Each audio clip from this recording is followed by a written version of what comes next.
welcome back. So this week I'm working on a project that's a little bit different and a little bit maybe more artistic. So we're gonna see, you'll probably either love it or hate it. But so far I have all these strange parts. So I have these drawers that have this nice figured aspen that are kind of cool, and they're a little different shape. And I've got some two-tone dowels in here. I've got these very strange looking alien eyes. So I guess we'll see what these become. I've got some more walnut and maple combinations going on here. So we'll see where that ends up in the project. But what I actually want to talk to you about in this video is the tabletop. So let's see how that's turning out. All right, so here is the tabletop. So again, we're talking nice walnut with some really curly maple accent. I don't know how well that's going to show up in the video. But the main thing that I want to talk to you about is how I got this nice, gentle arch. Because if you're a fairly new woodworker like me, you might look at something like this and think, well, that's a really simple thing to add.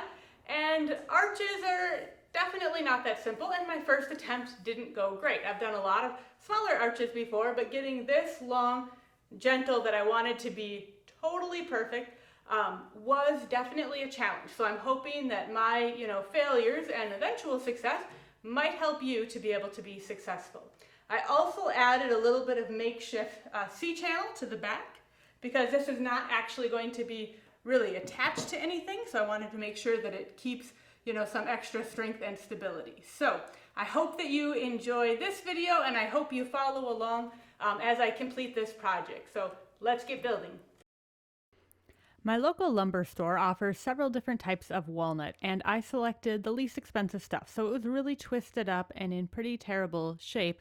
But once I got it milled down, it took a lot of extra passes and a lot of extra time. It was totally worth it though, because this lumber is beautiful. Spending extra time trying to get your grain patterns matched up really does make all the difference in the final product. So 2 of the boards were pretty perfect. They just really look like one wide board and complement each other really well. And then the third board was a little bit lighter walnut and didn't match, anywhere with the other 2 quite as well. And I wanted to add some maple anyway, so by adding the piece in between the 2 perfect looking boards and the other piece that has more sapwood, it ends up giving it a really nice look. I decided to add some biscuits to help with lining it up when gluing it. This is totally not necessary, and I honestly don't even know if it helped me that much with my lineup, but anyway, that's what I did.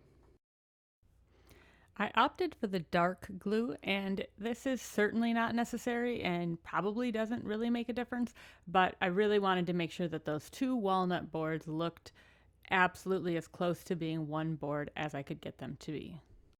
So I'm marking out the spots for my arch. So I'm going 1.5 inches back on either side, and I'm going to use this flexible router template that I have.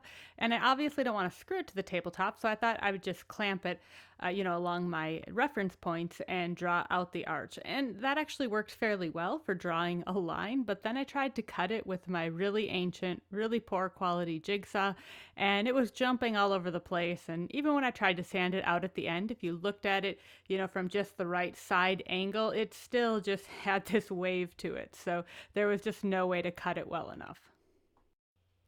We'll apply a little fast forward here so you don't have to watch just how painful this truly was.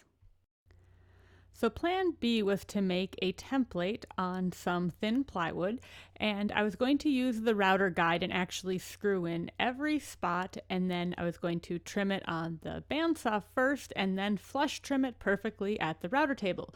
But I don't know if it's just me, but by the time I screw these in, like when you finish screwing them in, it twists the template just a little, and so your line is still a little bit wavy. I just was not able to get a perfectly clean looking arch. So if anybody has a solution to this, please leave a comment. But I ended up just unscrewing most of the screws anyway so that I could get rid of that little bit of twist, and just drawing it out and then going to the bandsaw, cutting it, and then just sanding it. And that actually worked out really well. To apply the template, I'm just going to use some painter's tape and CA glue, and this is going to function just like double stick tape. And if you want an instant bond, you can apply CA glue activator to one side, and then it's going to bond pretty much instantaneously. But I didn't want to do that because I wanted to be able to really line this up exactly where I wanted it. So I wanted the glue to be a little bit wet so I could shift it around a little bit. And then I just applied clamps for just a couple minutes to make sure that it was nice and fully bonded. I'm using a spiral flush trim bit, and so you just want to set it so that the bearings that are on top of the bit line up with just the template. And then I did a dry run before I turned it on to make sure that I have clearance on all of my tools. I didn't want to get partway through and then find out that I was hitting my jointer or hitting the table behind me. So I really took my time with this cut, and these spiral bits leave such a beautiful edge. There's hardly any sanding to do. It just amazes me every time. I've used these for different state cutting boards, all kinds of different shapes. I've also unfortunately been on the inside of arches before and, caught and gotten a little bit of kickback, and that's always a little bit exciting for a moment. But for an application like this, you really can't ask for a better finish.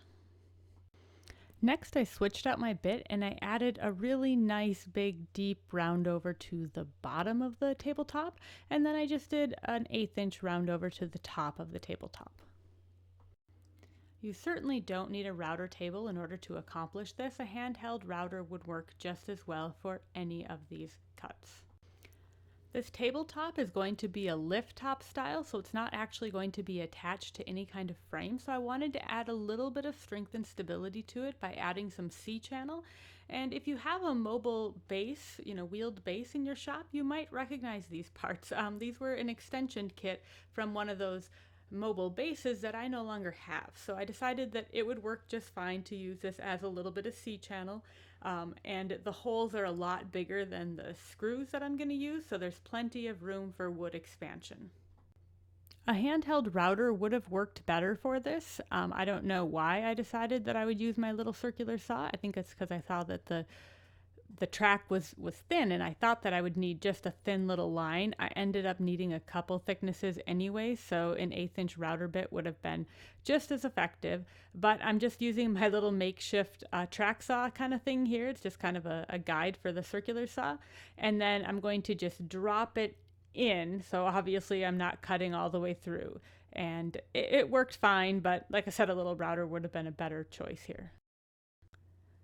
I'm pre-drilling holes with a self-centering drill bit, and then I'm just going to use some 3/4 inch self-tapping screws that have a really large head on them. But again, this part that's screwing in is really thin, so there's plenty of room for that wood expansion within those larger 1/4 inch holes.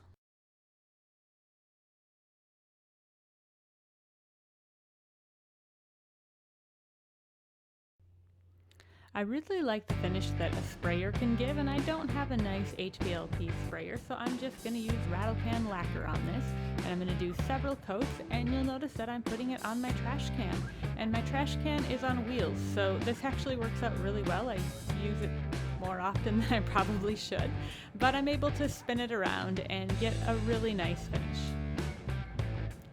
It's always so satisfying to see the walnut come to life and that curly maple just start to pop. Applying finish is always so much fun.